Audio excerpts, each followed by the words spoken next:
Hello guys, so in today's video, I'm going to show you how to remove a device from your eBay account. This is an important step if you switched phones, logged in on a public computer, or simply want to keep your account secure. Let's get started. So go to ebay.com on any of your preferred browser, then log in. Once you're on the home page, go to the top left corner and hover over your name right here. A small drop-down menu will appear, then click on Account Settings. This is where all of your account management options are located: buying, selling, privacy, and especially security settings. Inside the account settings, find the section labeled Sign In and Security right here.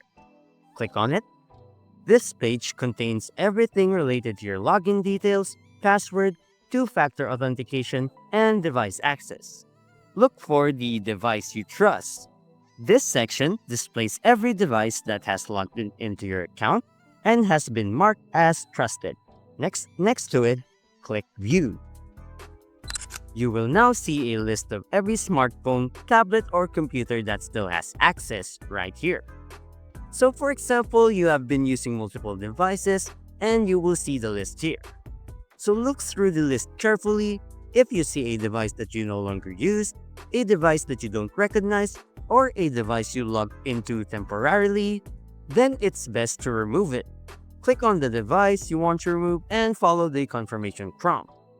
Depending on your security settings, eBay may send you a verification code via email or text. This is normal and protects you from unauthorized changes. So once confirmed, that device will no longer have trusted access to your account. And that's it.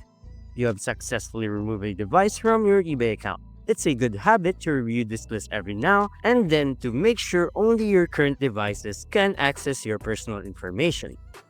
So, if you found this video helpful, don't forget to hit the like button, subscribe to my channel, and click the bell icon for more tutorials and tips. Thanks for watching, and I'll see you in the next one.